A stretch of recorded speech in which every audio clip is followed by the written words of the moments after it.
Hey everyone, welcome to the Horror Show. I'm Cecil Laird. I'm Brittany Lee. Back to do another review for you guys, but this one is going to be of a TV series instead of a movie, or at least the first season of it.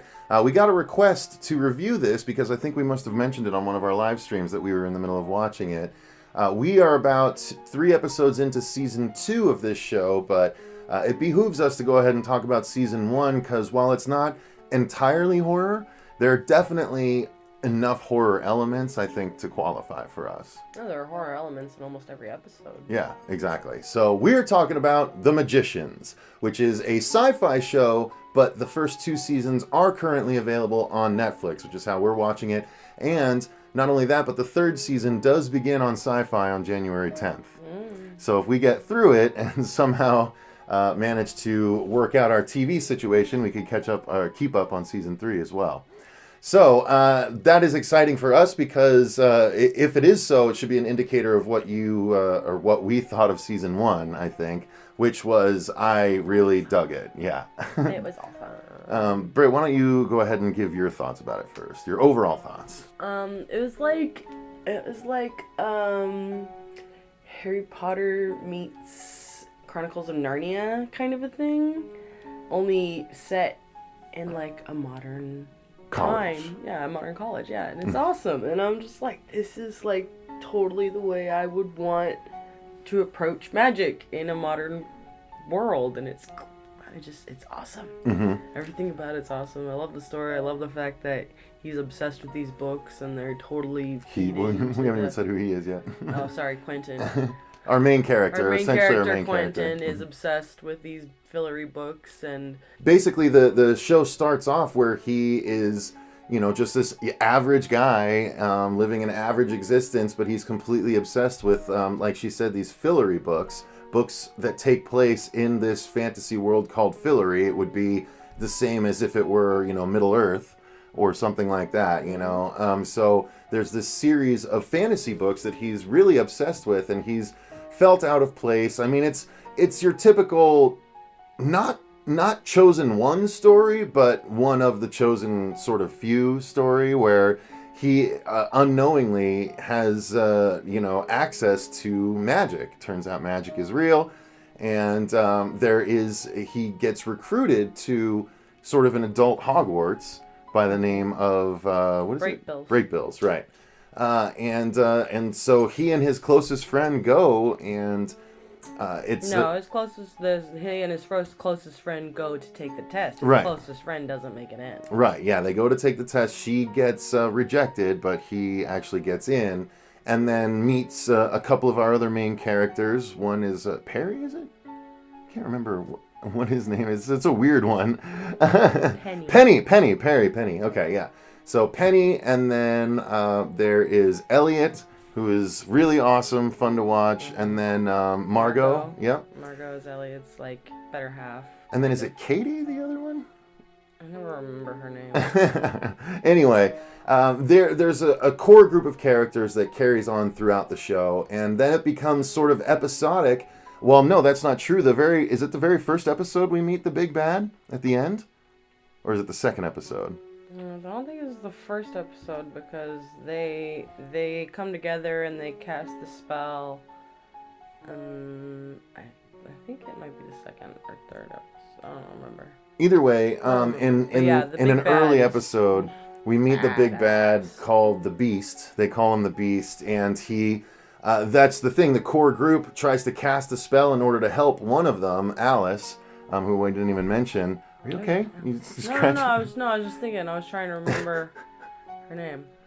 Yeah, but they cast this spell to try and help her find her sort of long lost brother, I think it was. And yeah, that's why she's at Brakebills, because her brother died at Brakebills. So she's trying to find out why and how. Find out why and how it happened, and Quentin's like, oh, magic is this amazing, beautiful thing. And she's like, I hate magic. I'm just here to find out what happened to my brother. And yet it turns out she's the best one of all of them at magic, Which is why she hates magic. Yeah. And another thing that's interesting to say, it's not like magic wands like Harry Potter. Like, it's actual magic that requires like these Doctor hand Strange. gestures. Yeah, it's a lot closer to Doctor Strange. Exactly. There's all these weird things they can do to cast spells and stuff, which... But it's not just hand gestures, it's also because they start to try to learn battle magic in later episodes, and they can't do it because you have to meditate, and none of them know how to properly meditate. Mm-hmm. But anyway, when they call the beast forward the first time by accident, or when they cast this spell, it accidentally calls the beast forward, and the beast like murders a bunch of kids, right? A bunch of the students. Their entire classroom full of students. Their entire classroom full of students. And so, like, that's at the end of, like, the second episode. Oh, no, it was just the teacher. Was it just the teacher? The classroom full of students was their thing. Oh, that's right. They were going through their... That's right. Their scenarios. They talked about dying every Yeah, but nonetheless, it was a pretty horrible death, though. And then he does something bad to the principal as well, and so it's really, you know, dark stuff. And then throughout the series, or throughout the first season, it's just, you know, them trying to get better at magic, trying to pass tests. You know, it's really fun scenarios. Like, there was one that was the seniors essentially putting the freshmen through their paces to see if they were like, they're like, this is the gauntlet, you know, most of you guys will not be here at the end of this. And that's said in colleges across the country all the time. You know, at the end of this you know, look, by the end of this semester, some of you may not be here, or most of you may not be here, but they're like, at the end of this test, most of you may not be here, and they are like knocking them off like flies. Yeah, because you have like this, everybody's set up in groups, and they're like, okay, you guys pass this, and then like only a couple of them go on, and they're like, what happened to so and so? And they're like, yeah, didn't pass the test. Exactly. So it's just really fun. It's a dark fantasy for sure, that is mixed with real world things, but it's nice because the second season seems to have opened it up to more of the lore of it, and it's just a really enjoyable show. It looks like second season we're gonna get some battles and stuff like that. We're gonna get to see some. Well, we've already seen some battles in the second season. We're gonna see more. I think it's gonna be fun. And there's some very adult stuff, though, especially towards the end. Something that happens to one of the characters when it gets revealed is like, Jesus Christ, holy cow. Yeah, there's some messed up crap. It's not something you're going to want to watch with your kids, for sure, especially those moments. I don't know that it's really a kid's show to begin with. It's definitely more of an adult-geared show. Yeah. It's even less so towards teenagers. It's even higher than that, I would think. It's 18 to 24, an older demographic. Yeah, it is.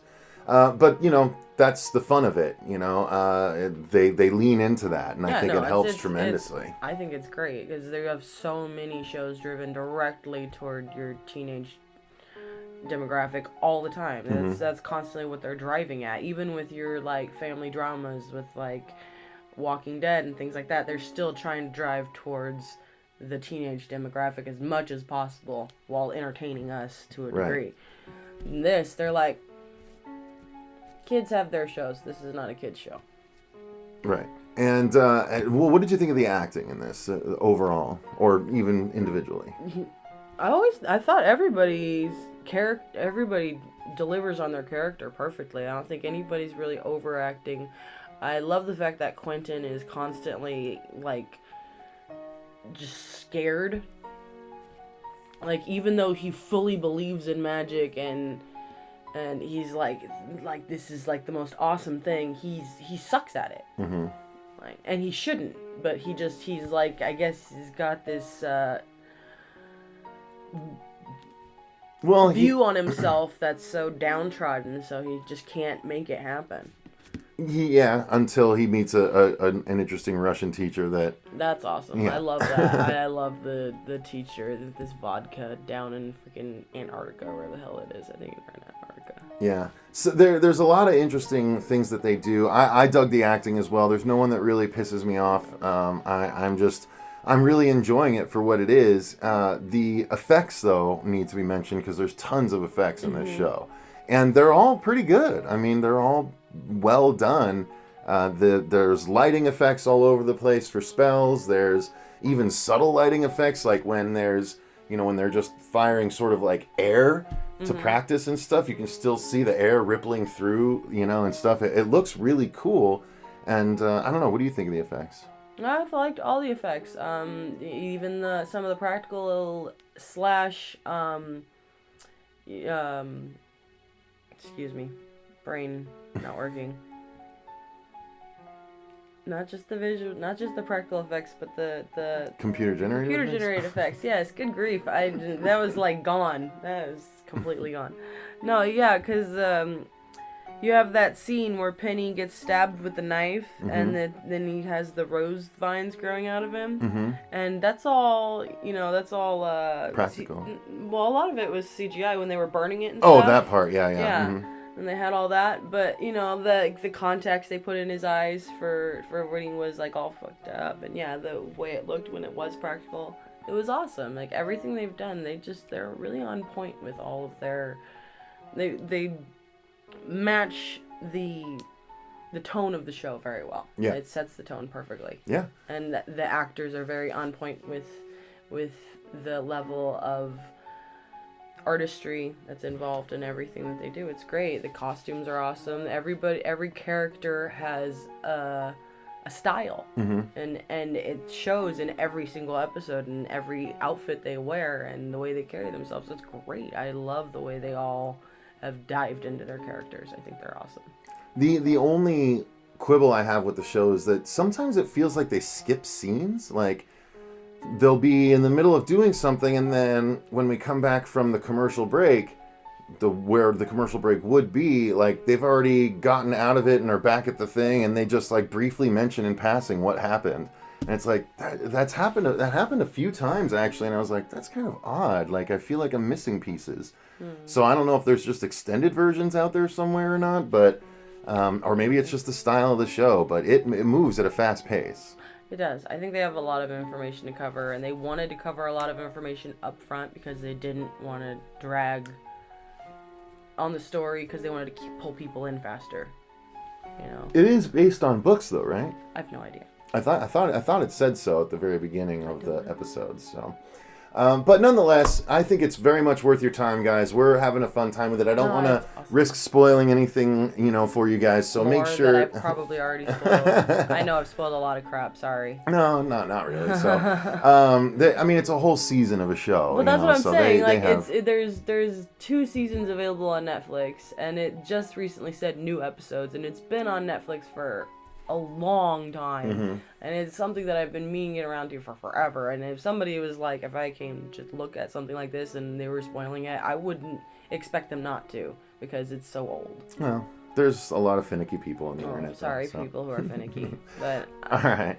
Well, thank you guys very much for joining us. I think we'll sign back on to do season 2 once we're done with it, because why not? But yeah, so thank you for joining us. Until next time, I've been Cecil Laird. I'm Brittini Lee. And remember, stay scared.